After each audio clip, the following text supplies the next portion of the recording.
نحمده ونصلي على رسوله الكريم أما بعد فأعوذ بالله من الشيطان الرجيم بسم الله الرحمن الرحيم وقل جاء الحق وزهق الباطل إن الباطل كان زهوقا صدق الله العظيم وقال سيدنا رسول الله صلى الله عليه وسلم أنا خاتم النبيين لا نبي بعدي أو كما قال عليه الصلاة والسلام আলহামদুলিল্লাহ। শুরুতে আল্লাহ জাল্লা শানহু আম্মা নওয়ালুহুর দরবারে শুকর গুজারি আদায় করছি যে মহান আল্লাহ তাআলা আমাদেরকে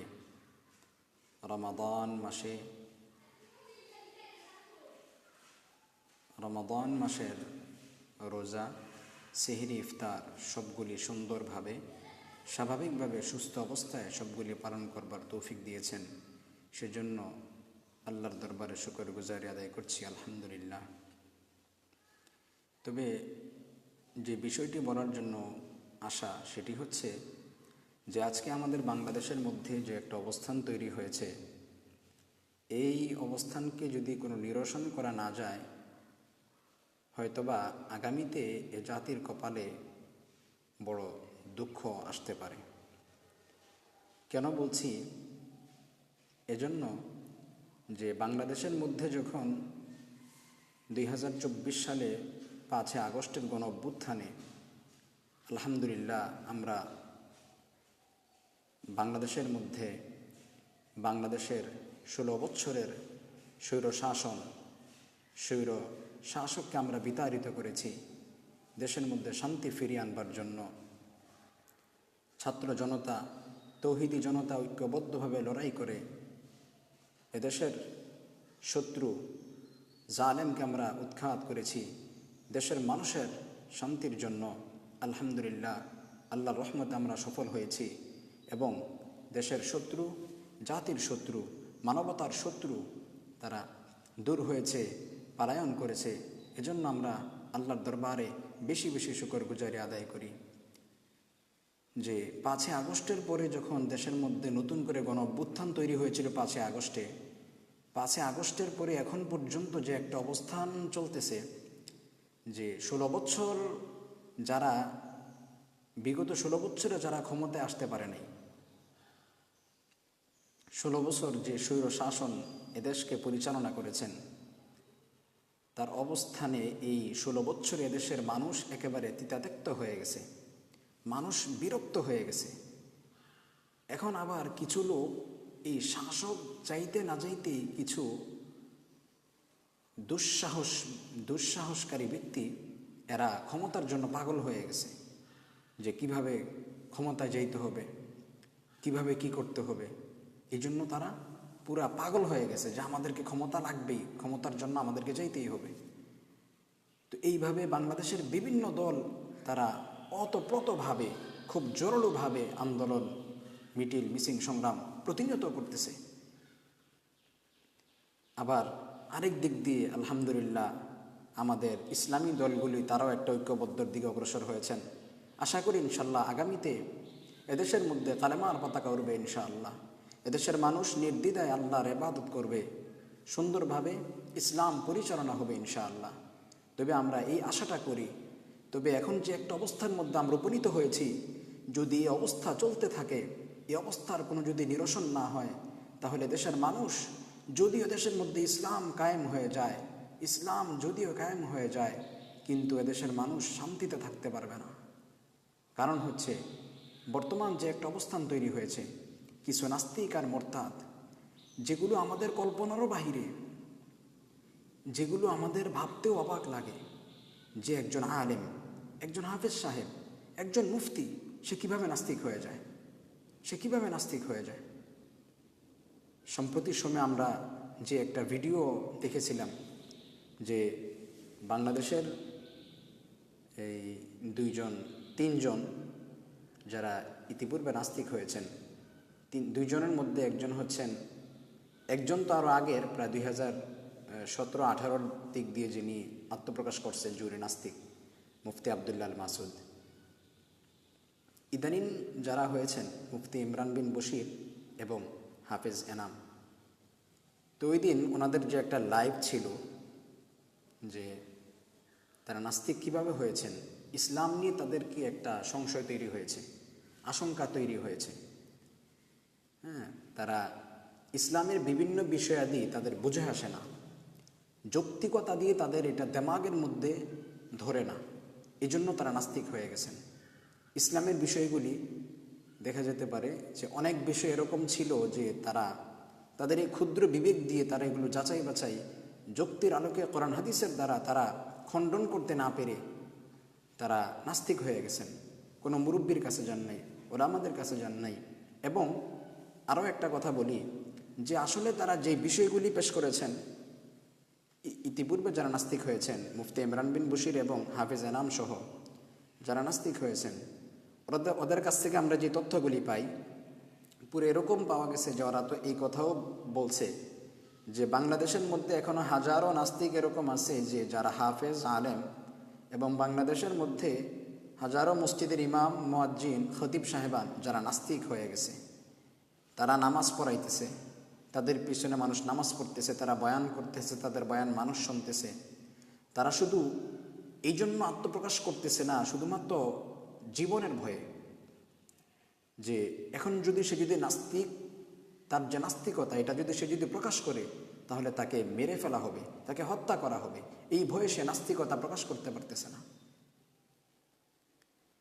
তো আজকে আমরা যে বিষয়টা দেখেছিলাম সেদিন, যে লাইভের মধ্যে এই নাস্তিক আসাদ নূর এবং আবদুল্লাল মাসুদ, মুফতি ইমরান বিন বশির এবং এনাম সহ তারা যে একটা লাইভ করেছিলেন, এই লাইভের মধ্যে তারা যেই কথাবার্তা বলেছেন এবং যেই যৌক্তিকতা তারা টেনেছেন, যা বলেছেন, এবং দেখলাম যে সাধারণ মানুষ দেখা যায় যে প্রায় তারা যে কথাগুলি বলেছে তাদের কথাগুলি যে অযৌক্তিক বিষয়টা এমন না, তারা যা বলেছেন যৌক্তিকতার সাথেই বলেছেন, তাদের কথার মধ্যে যৌক্তিকতা আছে।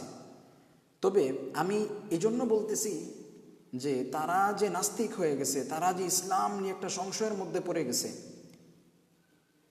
তাদের যে বিষয়গুলি তারা যে যুক্তির আলোকে তারা যা পেশ করছে এগুলি অযৌক্তিক না, এগুলি যৌক্তিক। এবং আমরা দেখেছি যে তাদের এই যৌক্তিকতার যে বিষয়গুলি আছে এগুলির কারণে অনেক মানুষ এই নাস্তিকতার দিকে ধাবিত হইতেছে, ইসলাম বিদ্বেষী হয়ে যেতেছে, ইসলামের বিরুদ্ধে ঘৃণা তৈরি হয়ে যেতেছে। কেন? তারা তো যুক্তির আলোকে কথা বলতেছে। আর সাধারণ আমরা জেনারেল শিক্ষিত যে মানুষগুলি, যে ভাইগুলি আছে, এরা তো ভাবতেছে যে কথা তো ঠিকই, কথা তো ঠিকই, তাহলে আমরা এতদিন ধরে কোন ধর্ম পালন করে আসতেছি, আমরা কোন ধর্মে পালন করে আসতেছি। তবে আমি এতটুকু বলবো যে আজকে যারা দেশের মধ্যে আমাদের নেতা যারা আছেন, আমাদের আমির যারা আছেন, যারা ইসলামের জন্য বড় ত্যাগ কোরবানি করতেছেন, দেশের শান্তির জন্য, দেশের মধ্যে ইসলাম কায়েম করবার জন্য, ইসলাম প্রতিষ্ঠা করবার জন্য যারা কাজ করতেছেন, আমি বলবো যে অন্তত পক্ষে আপনারা এই নাস্তিকদের যে বিষয়গুলি তারা জাতির সামনে তুলে ধরেছে, যে তারা কেন নাস্তিক হয়েছে, আপনারা এই বিষয়গুলি পয়েন্ট আকারে প্রত্যেকটা বিষয় আপনারা যৌক্তিক আলোচনা করে জাতির সামনে পেশ করেন, এই জাতি যেন নাস্তিক হয়ে না যায়। আপনারা যদি এর কোনো বিহিত না দেন, কোনো আলোচনা জাতির সামনে পেশ না করেন, তাদের বিরুদ্ধে তাদের বিষয়গুলি নিয়ে যদি আলোচনা না করা হয়, জাতির সামনে যদি স্পষ্ট করা না হয়, আমার মনে হয় না যে আগামীতে পরিস্থিতি ভালো থাকবে। আপনারা যদি খণ্ডন আকারে যৌক্তিকতার সাথে কোরআন হাদিস দিয়ে সুন্দরভাবে রেফারেন্স সহ, ব্যাখ্যা বিশ্লেষণ সহ যৌক্তিক আলোচনা জাতির সামনে তাদের প্রত্যেকটা বিষয়কে খণ্ডন করেন, আশা করি এ জাতি নাস্তিকতার সবল থেকে রক্ষা পাবে। আর যদি তাদের আলোচনা এই তারা যে বিষয়গুলি বলেছেন এগুলো নিয়ে যদি কোনো কথাবার্তা না হয়, আল্লাহ না করুন, মনে হয় আগামীতে এ দেশ নাস্তিক আর মুরতাদে পরিণত হয়ে যেতে পারে। এজন্য আমি ছোট মানুষ হিসাবে আমি যখন এই ভিডিওটা যখন দেখি তখন আমার নিজের মধ্যে কেমন যেন একটা আশঙ্কা তৈরি হয়ে গেছে। আমি একটা চিন্তায় পড়ে গেছি যে আসলে তো কথাগুলি তো যৌক্তিক, অযৌক্তিকর তো কিছু নাই, ওরা তো নাস্তিক হয়ে গেছে, আল্লাহ হেফাজত করুক। তো এই বিষয়গুলি নিয়ে যদি আমাদের ওলামায়ে কেরাম যদি কোনো কথাবার্তা না বলেন, তাদের বিষয়গুলিকে ধরে যদি তারা যদি যৌক্তিকতার যুক্তি দিয়ে কোরআন হাদিস দিয়ে জাতির সামনে আলোচনা পেশ না করেন, আল্লাহ না করুন আগামীতে জাতি নাস্তিকে পরিণত হবে। আমরা তো চাই দেশের মধ্যে ইসলাম কায়েম করতে। ইসলাম কায়েম করতে আমরা ইসলাম কায়েম করবো কিভাবে? জাতি যদি নাস্তিক হয়ে যায়, আমাদের যদি খবর না থাকে। আমি তো বলতে চাই যে আগে আমরা এদিকে লক্ষ্য করি যে আমাদের জাতি যেন নাস্তিক হয়ে না যায়। জাতি যদি নাস্তিক হয়ে না যায়, জাতি যদি মুসলমান হয়, তাহলে আমরা যারা ইসলামের জন্য কাজ করতেছি, দেশের মধ্যে ইসলামী শরিয়া প্রতিষ্ঠা করবার জন্য যারা কাজ করতেছি, আমাদের আগে ওইদিকে লক্ষ্য করা দরকার। ওইদিকে যদি আমরা তাদেরকে মুসলমান, পরিপূর্ণ মুসলমান বানাইতে পারি, তবেই এদেশের মধ্যে ইসলাম কায়েম হবে, আর নয়তো কখনোই সম্ভব না। আপনি তো দেখতেছেন যে আপনার পক্ষে অনেক মানুষ সাফাই গাইতেছে, যে ইসলামের পক্ষে অনেক মানুষ কাজ করতেছে। এগুলো তো বেশি কিছু না, সাধারণ মানুষ, একবার খুব কম সংখ্যক। এরকম মানুষের মধ্যে যে একটা নাস্তিকতার প্রভাব যে পড়ছে, এই প্রভাব থেকে যদি আমরা রক্ষা করতে না পারি, তাহলে আগাম পরিস্থিতি ভালো হবে না। আমি ছোট মানুষ হিসেবে আমার একটা অনুরোধ থাকবে যে যেখান থেকে দেখতেছেন, দেখবেন আমার দোস্ত বন্ধু আহবাব যারা আছেন, আশা করি তারা এটা ছড়ায় দিবেন, 1 নম্বর। 2 নম্বর কথা হচ্ছে যে এই ছোট মানুষ হিসেবে কোনো বিজ্ঞ ব্যক্তির কাছে যদি আমার এই কথাটুকু যায়, আমি আপনাদেরকে বলবো যে আপনারা কোনো মাধ্যমে হোক, যেভাবেই হোক, মিডিয়ার মাধ্যমে হোক, অনলাইনে হোক, অফলাইনে হোক, আপনারা এই নাস্তিকদের বিষয়ে আপনারা ভালো একটা ব্যবস্থা তৈরি করেন। তাদের প্রত্যেকটা বিষয়, তারা হজরত রাসূল করিম সাল্লাল্লাহু আলাইহি সাল্লামকে নিয়ে অনেক কটূক্তিপূর্ণ কথাবার্তা বলতেছে, আল্লাহ জাল্লা শাআনহুকে নিয়ে তারা কটূক্তিপূর্ণ কথাবার্তা বলতেছে। আপনারা প্রত্যেকটা বিষয়কে তারা আবার হাদিসের রেফারেন্স দিচ্ছে, কোরআনের রেফারেন্স দিচ্ছে, বিভিন্ন রেফারেন্স দিয়ে তারা জাতির সামনে কথাগুলি প্রকাশ করতেছে। আর এই জাতি কথাগুলি সুন্দরভাবে তারা গ্রহণ করতেছে। মনে হচ্ছে যে এগুলো মনে হচ্ছে কোরআন হাদিসের বাস্তব সত্য কথা, এগুলোই যেন সত্য। তারা যেন এই নাস্তিকরা যা বলতেছে তাই সত্য বলে তারা বিবেচনা করতেছে এবং এগুলি তারা গ্রহণ করতেছে। তো এরকম দেখা গেছে যে এই তারা যে একটা ভিডিও করেছিলেন, লাইভ ভিডিও করেছিলেন, ওখানে দেখা গেছে যে তাদের কমেন্টে দেখলাম যে হাজারো মানুষ তাদের পক্ষে কথা বলতেছে। তারা নাস্তিক হয়ে গেছে, তারা নাস্তিকবাদী পোষণ করতেছে। এজন্য আমি বলবো যে ভাই, ওলামায়ে কেরাম যারা আছেন, বিজ্ঞ ব্যক্তি যারা আছেন, আপনারা অন্তত পক্ষে এদিকে একটু নজরদারি হন। যদি এই নাস্তিকতার সবল থেকে এদেশের মানুষকে রক্ষা করা না যায়, তাহলে এদেশ আগামীতে নাস্তিক আর মুরতাদে পরিণত হবে। তখন এদেরকে বাঁচানোর কোনো ক্ষমতা থাকবে না। এজন্য আমি বলবো যে এই তাদের যে বিষয়গুলি আছে, তারা যে বিষয়গুলি বলেছেন, প্রত্যেকটা বিষয়কে ধরে, প্রত্যেকটা বিষয়কে খণ্ডন করে যুক্তির আলোকে কোরআন হাদিস যে জাতির সামনে পেশ করেন, যেন জাতি বুঝতে পারে যে ওইটা ভুল এটা সঠিক, ওইটা ভুল এটা সঠিক, যেন জাতিকে এটা বোঝানো সম্ভব হয়। আর যদি না হয়, আর যদি না পারেন, কেউ যদি এদিকে কেয়ার না করেন, তাইলে অবস্থা বেশি ভালো হবে না। আমি সেদিন ভিডিওটা দেখার পর থেকে আমার মন মানসিকতা বেশি একটা ভালো না। আল্লাহর কাছে বারবার দোয়া করতেছি, আল্লাহ যেন এগুলো থেকে মনটাকে দূরে সরাইয়া দেন, এগুলো যেন ভুলাইয়া দেন। আল্লাহ না করুক, এইভাবে যদি চলতে থাকে তাহলে তো মানুষ একেবারে সব নাস্তিক হয়ে যাবে। এই নাস্তিকতার সবল থেকে আমাদেরকে রক্ষা করতে হবে, জাতিকে। ওলামায়ে কেরাম বড় ভূমিকা পালন করতে হবে। ওলামায়ে কেরামের ভূমিকা আশা করি ইনশাল্লাহ এদেশের মানুষ নাস্তিকবাদের সবল থেকে রক্ষা পাবে ইনশাআল্লাহ। এতটুকুই কথা, যেন আল্লাহ যেন আমাদেরকে, আমাকে, আপনাকে, আমাদের সবাইকে আল্লাহর দ্বীনের জন্য কবুল করেন এবং নাস্তিকবাদের সবল থেকে রক্ষা করেন। রমাদান মাস চলতেছে, আমরা রমজান মাসে প্রত্যেকটা বিধিবিধানকে সুন্দরভাবে পালন করার চেষ্টা করব। সেহরি, ইফতার, তারাবি, 5 ওয়াক্ত নামাজ সবগুলি সুন্দরভাবে আদায় করার চেষ্টা করব এবং পাশাপাশি আল্লাহর কাছে দোয়া খায় করবো, আল্লাহ যেন আমাদেরকে নাস্তিকতার সবল থেকে রক্ষা করেন। আল্লাহ যদি রক্ষা না করেন তাহলে আর কোনো উপায় নাই। আল্লাহ যদি রক্ষা না করেন আর কোনো উপায় নাই।